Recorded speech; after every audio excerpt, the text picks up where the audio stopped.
श्री शिवाय नमस्तुभ्यं भक्तों। जय श्री कृष्णा। स्वागत है आपका हमारे YouTube चैनल प्रियंका शास्त्र ज्ञान में।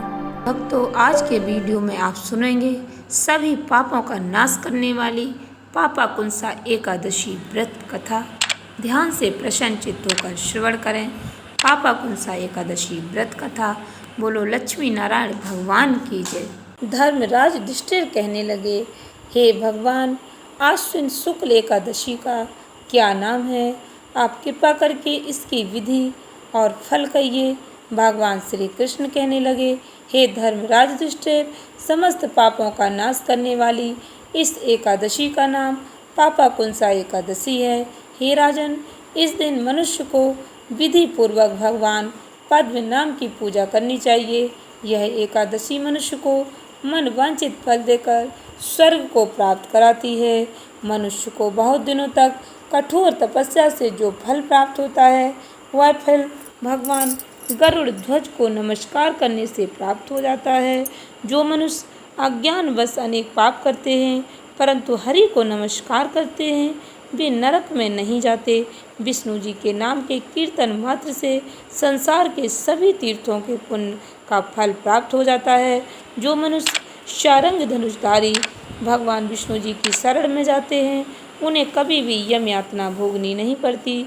जो मनुष्य वैष्णव होकर शिव की और शैव होकर विष्णु जी की निंदा करते हैं, वे अवश्य नरकवासी होते हैं। सहस्त्रों वाजपेयी और अश्वमेध यज्ञों से जो फल प्राप्त होता है, वह एकादशी के व्रत के 16वें भाग के बराबर भी नहीं होता। संसार में एकादशी के बराबर कोई पुण्य फल नहीं है। इसके बराबर पवित्र तीनों लोकों में कुछ भी नहीं है। इस एकादशी के बराबर कोई व्रत नहीं। जब तक मनुष्य पद्म नाम की एकादशी का व्रत नहीं करते, तब तक उनकी देह में पाप वास कर सकते हैं। हे राजेंद्र, यह एकादशी स्वर्ग, मोक्ष, आरोग्यता, सुंदर स्त्री, अन्न और धन को देने वाली है। एकादशी के व्रत के बराबर गंगा, गया, काशी, कुरुक्षेत्र, पुष्कर भी पुण्यवान नहीं है। हरिवासर तथा एकादशी का व्रत करने, जागरण करने से सहज ही मनुष्य विष्णु पद को प्राप्त कर लेते हैं। हे धर्मराज युधिष्ठिर, इस व्रत के करने वाले 10 पीढ़ी मातृपक्ष, 10 पीढ़ी पितृपक्ष, 10 पीढ़ी स्त्री पक्ष, 10 पीढ़ी मित्र पक्ष का उद्धार कर देते हैं। वे दिव्य देह धारण कर चतुर्भुज रूप हो, पीताम्बर पहने, हाथ में माला लेकर गरुड़ पर चढ़कर विष्णु लोक को जाते हैं। हे नृपोत्तम, बाल्यावस्था, युवावस्था, वृद्धावस्था में इस व्रत को करने से पापी मनुष्य भी दुर्गति को प्राप्त न होकर सद्गति को प्राप्त होते हैं।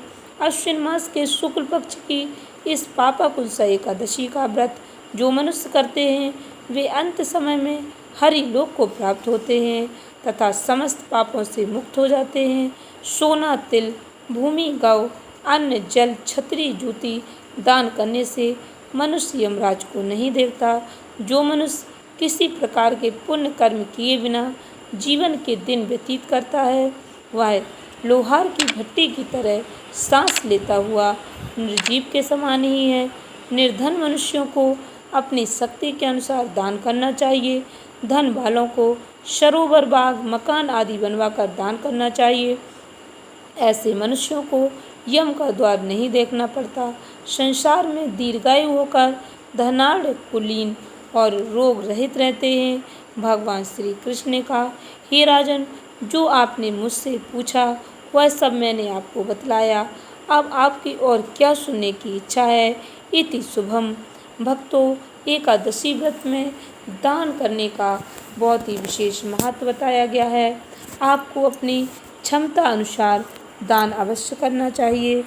आशा करती हूँ वीडियो अच्छी लगी होगी, उपयोगी लगी हो तो इस ज्ञानवर्धक वीडियो को अधिक से अधिक भक्तों को शेयर करें।